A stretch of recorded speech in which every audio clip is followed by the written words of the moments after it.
You know that feeling when you walk into a room and everyone suddenly goes quiet? Not because you did anything wrong, but because something about your presence just shifted the air? Here's what nobody tells you. The heaviest thing you'll ever carry isn't in your hands. It's in the space between your thoughts and your heartbeat. It's the invisible architecture of who you've convinced yourself you need to become just to be enough. And right now, in this moment, it's broadcasting louder than anything you could ever say. What if I told you that the reason you feel unseen has nothing to do with other people's blindness, but everything to do with the frequency you've been taught to emit since childhood? I need to tell you about something that happened to me 3 years ago, something I've never really shared publicly because it felt too raw, too embarrassing. I was sitting in a coffee shop, watching a woman across from me. She wasn't doing anything remarkable, just reading, sipping her drink, but I couldn't look away. Not because she was beautiful, though she was, but because she had this completeness, like she didn't need the room to validate her. And I realized, with a sinking horror, that I had spent my entire adult life performing the opposite. Every conversation, every entrance, every relationship, I was auditioning, begging to be cast as enough. And the frequency of that begging, that constant low-hum desperation, had shaped every single experience I'd ever had. Soren Kierkegaard wrote in The Sickness Unto Death that despair is not just sadness. It's the condition of being unable to be yourself. He called it the despair of not willing to be oneself. And here's the thing he understood that most people miss. You can smile, you can achieve, you can project confidence, but if underneath all of that you're running on the fuel of, I am not enough until someone confirms I am, you're not living. You're haunting your own life. You're a ghost in your own story, waiting for someone to see you into existence. The ancient Stoics, particularly Epictetus, had a teaching that most people get wrong. They think Stoicism is about not caring, about emotional detachment. But Epictetus said something far more precise in his discourses. What upsets people is not things themselves, but their judgments about the things. He wasn't saying don't feel. He was saying that the suffering comes from the meaning we assign, the story we tell about why we need something external to complete us. When you walk into a situation carrying the unspoken belief that you are incomplete, that belief becomes the lens through which everything is filtered. The other person doesn't reject you. They respond to the energetic plea you didn't know you were making. Let me take you deeper into my story, because this is where it gets uncomfortable. After that moment in the coffee shop, I started paying attention, really paying attention, and I began to notice a pattern that made my stomach turn. Every time I met someone I wanted to impress, romantically, professionally, even just socially, my body would do this thing. My breath would get shallow. My sentences would speed up slightly. My laugh would come half a second too quickly. I wasn't being fake exactly, but I was performing eagerness. And beneath that eagerness was a trembling foundation. Please see me. Please choose me. Please confirm that I'm not invisible. Martin Heidegger, in Being and Time, talked about thrownness, the idea that we are thrown into existence without our consent, into a world we didn't design, with conditions we didn't choose. And in response to that fundamental disorientation, most of us spend our lives trying to secure ourselves through external validation. We try to engineer certainty in an uncertain world. But here's what Heidegger realized. The more we try to secure ourselves through others, the further we drift from authentic being. He wrote, "The they self is an existential modification of the authentic self." In other words, when you live for the approval of others, you're not a modified version of yourself. You're an abandonment of yourself. Now pause with me for just a second. I want you to ask yourself something, and I want you to be brutally honest. When was the last time you did something, sent a text, showed up somewhere, said yes to plans, purely from your center, with no hidden agenda for how it would make you look or what it would secure for you? Not because it's wrong to care about outcomes, but because if you can't remember the last time, you're not living from presence. You're negotiating with reality. And reality, I promise you, always knows. There's a concept in Eastern philosophy, particularly in Taoism, called Wu Wei, often translated as non-action or effortless action. But it's not about doing nothing. It's about action that flows from alignment rather than force. When you're in Wu Wei, you're not chasing, not grasping, not trying to make something happen. You're responding from your essential nature. Lao Tzu wrote in the Tao Te Ching, "The master does nothing, yet nothing is left undone." The frequency of Wu Wei is magnetic precisely because it doesn't demand anything. It's complete in itself. But here's where it gets tricky, and where I had to face something about myself that I'd been avoiding for years. I thought I had done the work. I'd been to therapy. I'd read the books. I'd practiced self-compassion. I could talk about boundaries and self-worth with the best of them. But when I really examined my energy, not my words, not my intentions, but the actual vibration I was putting into every interaction, I was still operating from a wound. I was still broadcasting, "I will be whole when you choose me," and people could feel it. Not consciously, maybe, but at the level where real connection happens, they sensed that being around me required them to fill a gap I hadn't admitted was there. Carl Jung, in his work on the shadow, explained that we don't just repress negative traits. We repress anything that threatens the image we need to maintain. And here's the devastating part. The more you try to hide your need, the more powerfully it radiates. Jung wrote in Ion that one does not become enlightened by imagining figures of light, but by making the darkness conscious. That darkness isn't evil. It's just the parts of you that you've been too afraid to look at. For me, it was the part that believed, deep down, that I was fundamentally forgettable, that unless I performed, unless I earned attention, I would disappear. You might be wondering, how do you stop emitting that frequency? How do you shift from lack to wholeness when the lack feels so real? And here's where I want to be really careful, because the answer isn't what most people want to hear. You don't fix it by affirming yourself into confidence. You don't fix it by pretending you don't care. You fix it by being willing to feel the full weight of the wound you've been carrying, and to stop asking other people to carry it for you. Let me tell you about Marcus. I met Marcus at a point in my life when I was desperately trying to prove I'd healed. He was kind, attentive, emotionally available, everything I thought I wanted. But within 2 weeks, I could feel myself unraveling. Every time he didn't text back within an hour, I spiraled. Every time he made plans that didn't include me, I felt erased. And the rational part of my brain kept saying, "You're being ridiculous. He likes you. You're safe." But the wound didn't care about logic. The wound was running the show. Simone de Beauvoir, in The Ethics of Ambiguity, wrote about the tension between freedom and dependence. She argued that we often choose dependence because it feels safer than the radical responsibility of freedom. To be free, to truly be yourself, means accepting that no one else can complete you. And that's terrifying, because if no one else can complete you, then you have to face the possibility that you've been incomplete all along, and that the only person who can address that incompleteness is you. But here's the paradox she understood.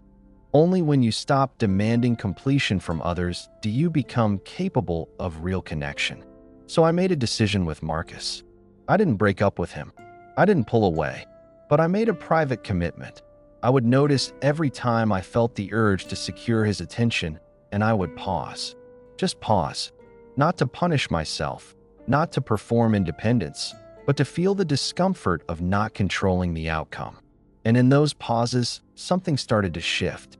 The desperate frequency started to quiet. Not because I was pretending it wasn't there, but because I was finally willing to acknowledge it without acting on it.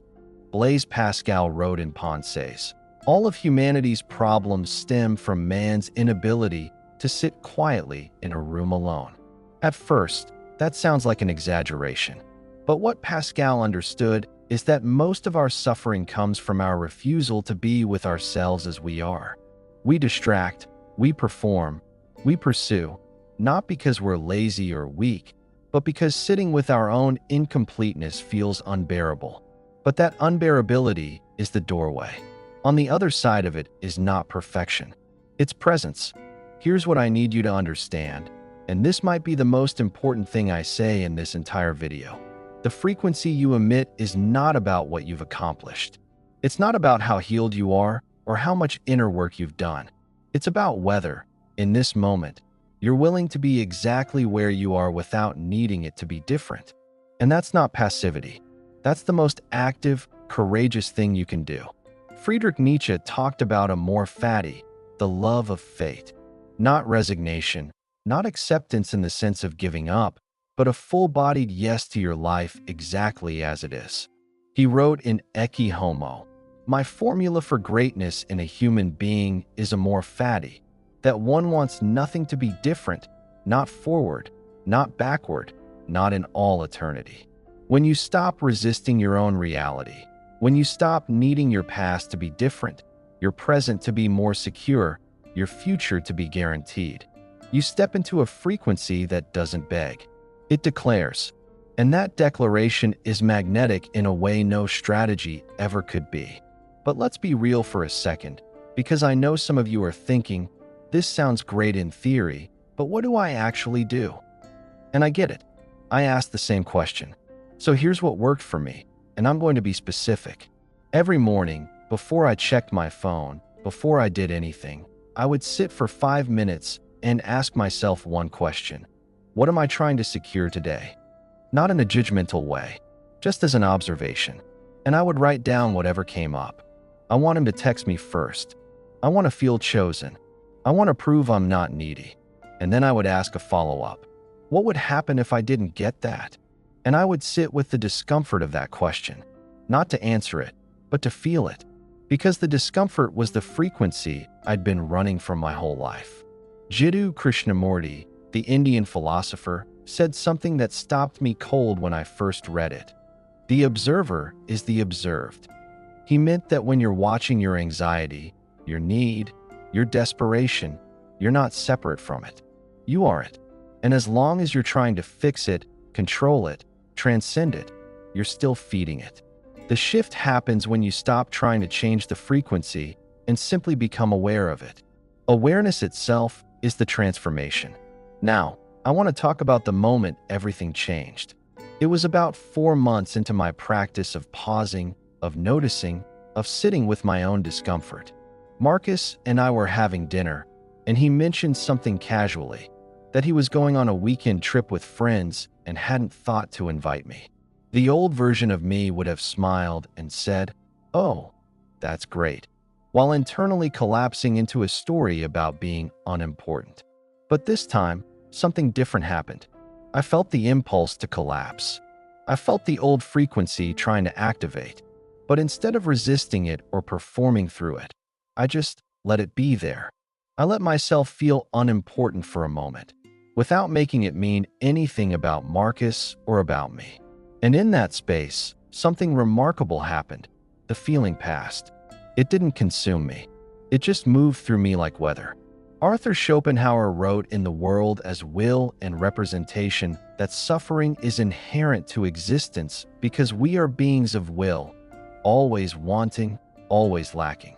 But he also pointed to a way out, the temporary suspension of will through aesthetic contemplation or compassion.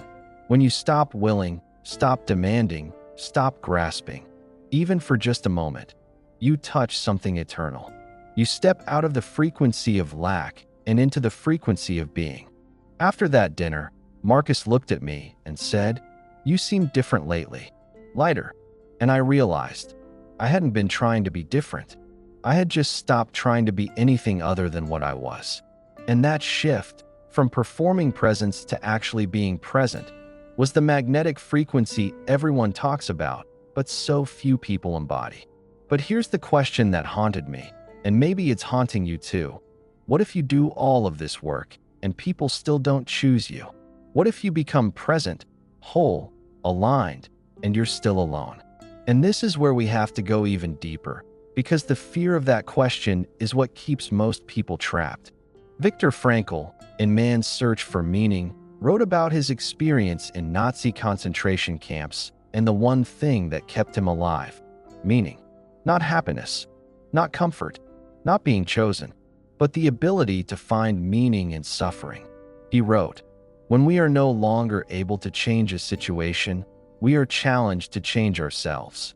The frequency of lack says, "I need the situation to change so I can feel whole." The frequency of presence says, "I am whole regardless of the situation." And here's what I discovered, and what I want to leave you with. When you stop needing to be chosen, you become unchosen able. Not in the sense that people don't want you, but in the sense that you're no longer available for relationships that require you to abandon yourself. You become unavailable for connections that ask you to shrink, to perform, to earn your place. And yes, that might mean fewer connections, but the ones that remain, they're real, they're rooted. They're not contingent on you emitting a frequency of need. Rainer Maria Rilke wrote in Letters to a Young Poet, "Perhaps all the dragons in our lives are princesses who are only waiting to see us act, just once, with beauty and courage." The dragon isn't other people. The dragon is the part of you that believes you need to be saved.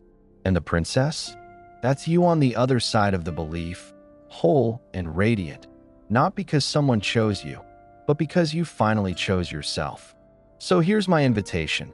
For the next week, every time you feel the urge to secure someone's attention, to text, to check, to perform, to prove, pause, just for 3 breaths, and ask yourself, am I acting from my center, or am I acting from my wound? You don't have to get it right. You don't have to be perfect. You just have to be willing to notice. Because that noticing is the beginning of the shift from the frequency of lack to the frequency of wholeness. And maybe, just maybe, the thing you've been chasing your whole life isn't out there. Maybe it's been here all along, waiting for you to stop running long enough to recognize it. Not in someone else's eyes, but in the quiet, steady knowing that you are enough. Not because you earned it, but because you exist. If this resonated with you, if something in your chest tightened or released while you were listening, then stay. Because the journey back to yourself is not a one-time event. It's a practice. A daily return to the center when the world tries to pull you into performance. Subscribe, because we're going deeper into the philosophy of becoming, the practice of presence, and the quiet rebellion of living as yourself in a world that profits from your self-abandonment. You don't need another video to fix you. You need to remember that you were never broken. And that remembering, that's where everything changes.